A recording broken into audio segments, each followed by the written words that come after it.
namiji zuwa ga zina abubuwa ne guda shida, abinda ke kai mace zuwa ga zina abubuwa ne guda bakwai.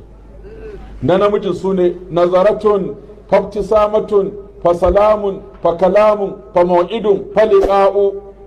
Nazaratun kallo, inda kana kallon mace tsirara ko kana kallon mace bidiyo cikin wayarka, yanzu haka a ce akwai bidiyon batsa wanda kai kaɗai ne sai ka gani, ko hotunan batsa mace ta yi tsirara ko ana jima'i, to wannan nazaratun shi yake buɗe mutum kofa ta farko ta barna.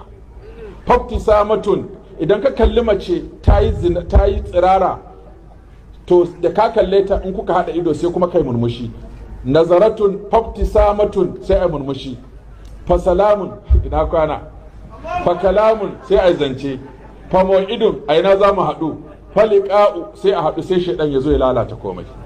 Saboda haka wato kallo shine matakin farko. Sannan ta bangaren mace kuma, duk matar da ba za ta iya kiyaye abu bakwai ba, to sai ta fada zina. Na farko, in za ta fita ne, duk a cikin gida ba matsala, in za a fita ne. Na farko, ta rufe tsiraici. Kada mace in za ta fita a ga tsiraicinta, duk abin da yake tsirara ne, mace dukkaninta al'aura ce sai fuska da tafin hannu. Na biyu, ta rufe kwalliya. Kwalliya mutum 12 Allah ya da a nuna musu. Dan ba lokaci da Allah ya karanto ayon kun ji su 12 mutum 12 ne, wala yubdina zinatahunna illa li bu'ulatihinna haqqan. Su 12 Allah ya da su kalli kwalliya. Duk wanda baya cikin ya ga kwalliyar mace ya ga wuta balbal. Sannan na uku, ta ɓoye turare. Kada ta sa turare mai tashin kanshi ta fita waje, don turare yana jan hankali na aji kanshin mace har aji ana sha'awarta, kuma kofa ce ta zina.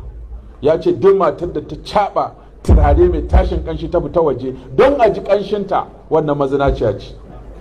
Sannan na hudu, ta ɓoye muryarta. In za ta fita waje ba gunna, ba kalkala, ba makharijul huruf, ta yi magana ɗabi'atan, ita ma akwai aya akan haka. Sannan na nawa ne? Na biyar ko? Na biyar na faɗa? Ko zan faɗa?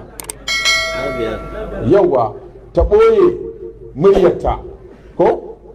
Ta ɓoye kwalliyarta, ta ɓoye tsiraicinta, ta ɓoye ƙanshin turarenta. Sannan kuma kada ta gaisa da namiji in ta fita. Diya da ake gaisa da namiji, nan na ga wata ta miƙo mana hannu, mu ba ma gaisa da na mace, ai akrama kan. Wata ce ta gamu ta ce, la ga malam. Sai na ga Shakabiru Gombe ya yi haka da hannunsa, ni ma sai dai haka da hannuna. Mu saba ba kuma kalla. Kunan Faransa ne ba abin nan sai a tafa, da mu kuma yanzu ka tafa ya ce a karama kalla ya tafa. To ku yi hakuri ba in wa mata, mu ba ma tafawa da ku yawwa. To sannan biyar kenan. Na shida, ikhtila'i. Yanzu kun ga irin zaman nan da aka yi shine zaman musulunci. Ga mata a nan daban su zunzurutu, ga maza a nan daban zunzurutu, amma da ce aka yi a zo a cakuɗa nan da mace da namiji a haɗa jiki, to wannan shine zaman da ake kiransa ikhtila'i.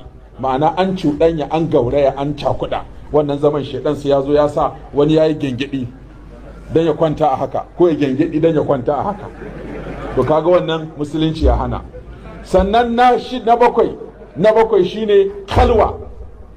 Khalwa, mace ta shiga gurin da ba kowa, daga ita sai wani namijin da shi ma ba kowa, su bi kadai, to shedan zai zama na uku, ko ya matso